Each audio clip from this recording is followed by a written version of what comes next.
So extra life is so important to me. It is the reason the reason that I started streaming. The reason that we're here.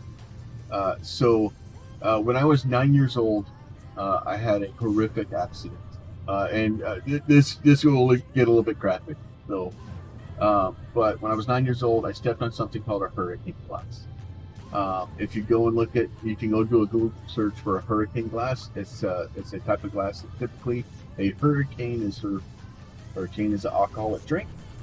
So there was a hurricane glass that was at my house, and it was raining and nasty outside, and we were doing exactly what we were told not to do. Glad to see we learned from my lessons. Gesturing at the screen, by the way. And we were running inside the house, and my mom told us not to run inside the house. So we were kids, we couldn't go outside, we were running around inside the house. At some point, somebody ran around the corner, knocked the glass off of a counter. I come around the corner and stepped on glass. Freak accident. I'm not here to accuse anybody. I'm not saying whatever. Freak accident. Shit happened. Okay. I cut my foot in half. Now, when I say I cut my foot in half, most people go, "Oh, I cut my foot in half." No, I cut my foot in half. I cut my foot from the bottom of my foot, top of my foot, on the arch, all the way to the bone. I spent 12 hours in the operating room. They stopped counting at 200 stitches, and I was 9 years old at the time. I am now 48 years old. I still have a 4-inch scar on the side of my foot. Basically what happened is I got to the hospital. The hospital didn't know what to do with me because I was taken to the local hospital that wasn't a children's hospital. They were so worried about my foot and my ability to be able to not die. They called Texas Children's Hospital. Texas Children's Hospital loaded the surgical team into a van and drove the surgical team to the hospital I was at because it was faster than getting me to their hospital. Basically drove the surgical team to me. They spent 12 hours in the operating room putting my foot back. I truly believe that if it wasn't for that surgical team on that day, I wouldn't be able to walk.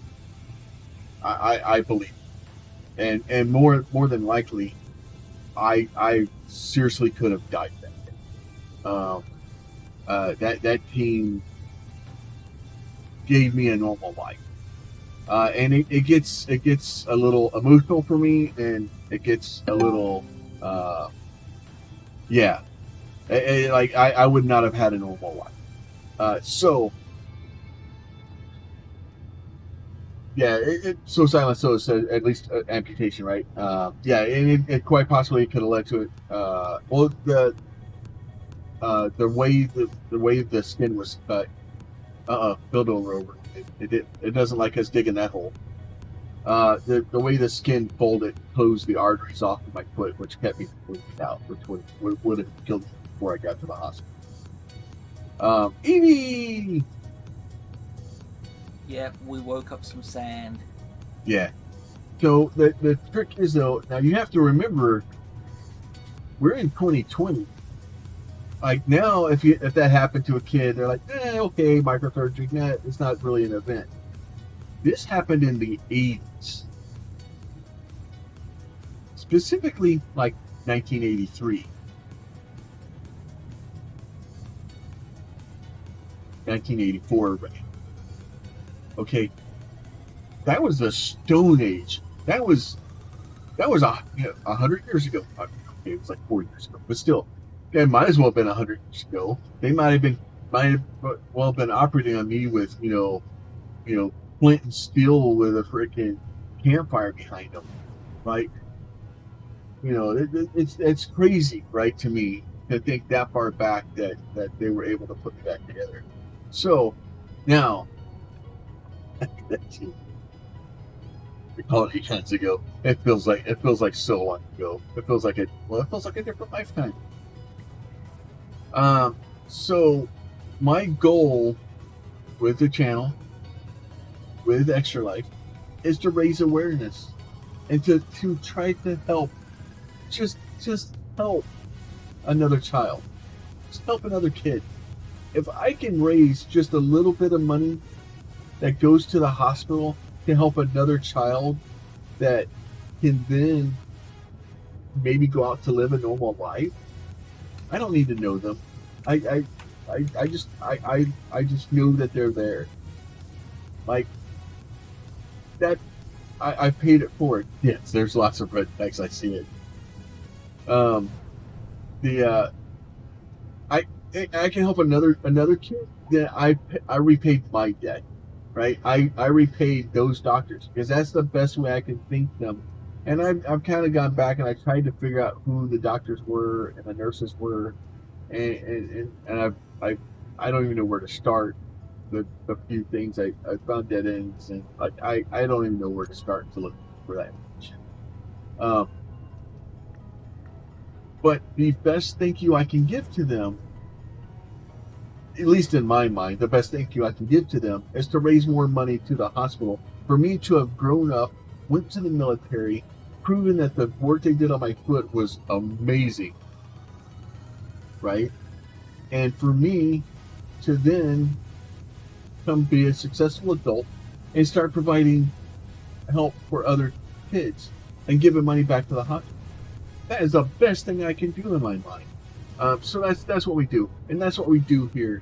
Is we try to do that and try to do it. Now, how do we do that? We do it by doing stupid crap like this.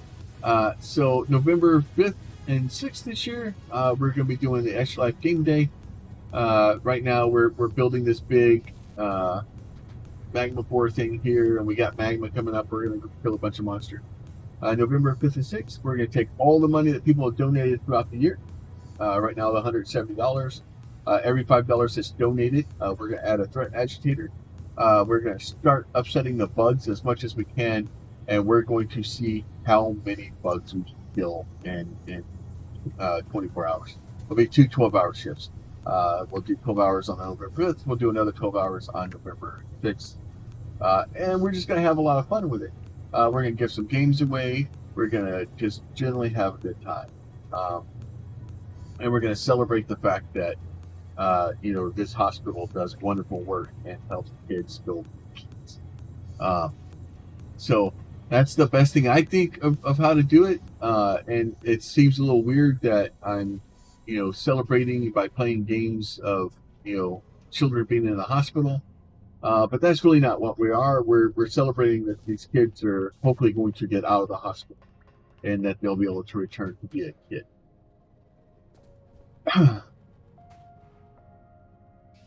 It is But yeah, time. so yeah, We Point have down. the magma. Ma. Magma. All right.